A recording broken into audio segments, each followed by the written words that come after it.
वाले हैं रस, रस के अंग और रस के प्रकार। परीक्षा उपयोगी महत्वपूर्ण प्रश्न हैं, तो बिना देर किए हुए शुरू करते हैं। रस के अंग और रस के प्रकार को समझने से पहले हमें रस को समझना होगा, क्योंकि यदि हम रस को समझ लेते हैं, उसके अंग और उसके प्रकार को समझने में हमें कठिनाई नहीं जाएगी। चलिए पहले रस को समझ लेते हैं। रस एक प्रकार की मधुरता है, मिठास है, जो मन को आनंदित करती है, रस कहलाता है। रस का सीधा सा शाब्दिक अर्थ है आनंद की अनुभूति। वह आनंद जो हमें गीत, कहानी, कविता, उपन्यास, संगीत आदि काव्यों से प्राप्त होता है। आनंद की अनुभूति हुए बिना हम रस को नहीं समझ सकते हैं। हमारे कहने का मतलब यह है कि जब हमें प्रसन्नता होती है तो उस प्रसन्नता में रस विद्वान होता है। हमारे नीतिकारों और दार्शनिकों ने रस को विभिन्न प्रकार से काव्य में वर्णन किया है। हमारे आचार्य विश्वनाथ के अनुसार रसात्मकम वाक्यम काव्यम, अर्थात रस युक्त वाक्य ही काव्य है। कहने का मतलब यह है कि किसी काव्य या साहित्य में रस की प्रधानता होनी चाहिए। रस की प्रधानता न हो तो कोई भी काव्य या साहित्य हमें पढ़ने में रुचिकर नहीं लगेगा। जब हम भोजन करते हैं तो वह भोजन हमें रुचिकर लगता है, तभी हम उस भोजन को ग्रहण करते हैं। इससे पता चलता है कि भोजन में रस की प्रधानता है। क्योंकि भोजन हमें रुचिकर नहीं लगेगा तो हम उस भोजन को ग्रहण नहीं करेंगे प्रसन्नता से। रस ही वह तत्व है जो हमारे हृदय में प्रसन्नता का अनुभव कराता है। रस से ही हमें आनंद की अनुभूति होती है। काव्य की आत्मा रस को कहा गया है। चलिए थोड़ा और रस को अच्छे से नीतिकारों के अनुसार समझ लेते हैं। परिभाषित रूप में नीतिकारों के अनुसार रस काव्य की आत्मा है।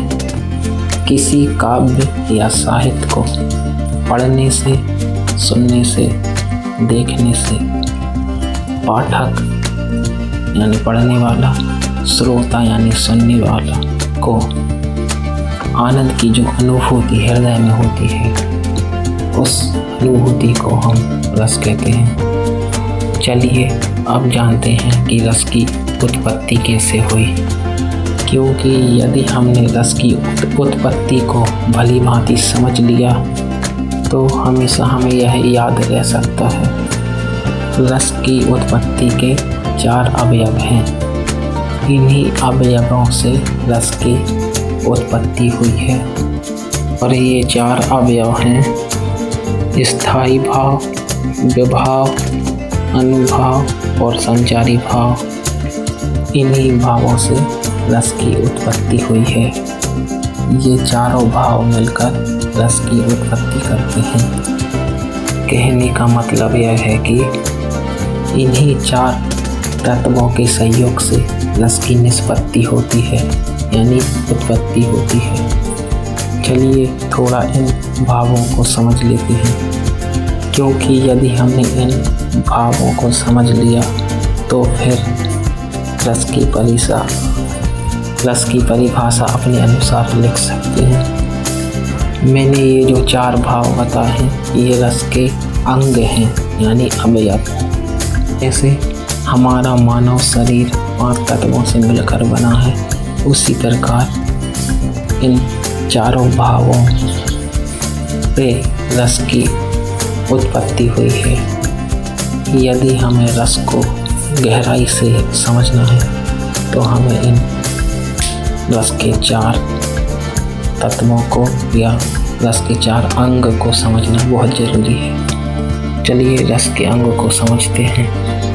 पहला है स्थायी भाव।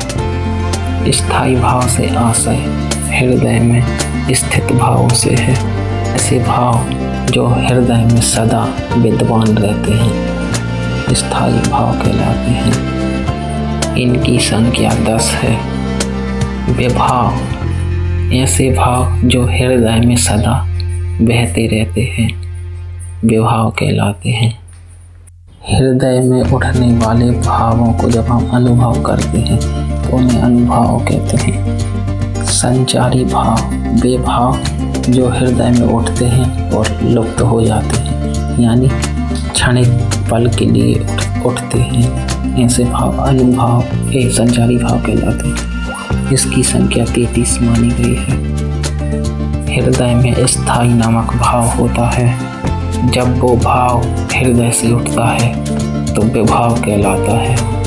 जब वही भाव अनुभव में आता है तो अनुभाव कहलाता है। और यह सब संचारी माध्यम में होता है, यानी रस की उत्पत्ति इतनी तीव्र गति से होती है कि इसका हमें पता ही नहीं चल पाता। जब वो अनुभाव यानी बाहरी प्रतिक्रिया में आता है तब हमें पता चलता है कि हमें क्या महसूस हो रहा है। यानी रस की उत्पत्ति की प्रक्रिया तीव्र गति से होती है। यहाँ पर हमें एक बात समझना है कि हमारे हृदय में स्थायी भाव हृदय में हमेशा विद्यमान रहते हैं। उन्हीं स्थायी भावों से रस की उत्पत्ति होती है। स्थायी भाव हृदय में ना हो तो रस की उत्पत्ति नहीं हो सकती। रस की उत्पत्ति स्थायी भावों से होती है और स्थायी भावों को अनुभाव, संचारी भाव, विभाव ये रस की उत्पत्ति के कारक बनते हैं। इसकी प्रक्रिया क्रमबद्ध होती है।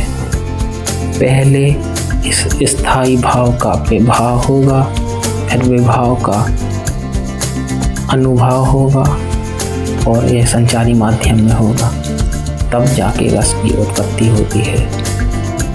हमारे शास्त्रों में रस के 10 प्रकार बताए गए हैं। पहला है हास्य रस, दूसरा है करुण रस, तीसरा श्रृंगार रस, चौथा रौद्र रस, पांचवा भयानक रस, छठवां शांत रस, सातवां अद्भुत रस, आठवां वात्सल रस, नौवां विभक्त रस और 10वां वीर रस। इन 10 रसों के 10 स्थायी भाव होते हैं। वही स्थायी भाव जो हृदय में सदा विद्यमान रहते हैं। हमें यहाँ यह समझना होगा कि रस के प्रकार अलग हैं और स्थायी भाव अलग होते हैं। अभी जो नाम गिनाए हैं ये रस के प्रकार हैं और इन्हीं रस के प्रकार के 10 स्थायी भाव होते हैं। वे स्थायी भाव जो हृदय में सदा विद्यमान रहते हैं। इन्हीं से ही रस की उत्पत्ति होती है। मतलब रस के जो 10 प्रकार हैं इन्हीं 10 प्रकार के रसों की उत्पत्ति होती है। समय के अनुरूप एक समय में एक ही रस की उत्पत्ति होती है, दूसरे समय में दूसरे रस की उत्पत्ति होती है। यानी अलग अलग कारणों से ही रस की उत्पत्ति होती है। रस की उत्पत्ति किससे होती है? स्थायी भावों से। हृदय में स्थायी भाव हैं और ये स्थायी भाव 10 हैं। इन्हीं स्थायी भावों से रस की उत्पत्ति होती है और रस 10 प्रकार के हैं तो स्थायी भाव भी 10 प्रकार के हैं। स्थायी भावों से ही रस की उत्पत्ति होती है। रस की उत्पत्ति में वही 4 अवयव हैं: अनुभाव, संचारी भाव और विभाव। ये रस की उत्पत्ति के कारक हैं।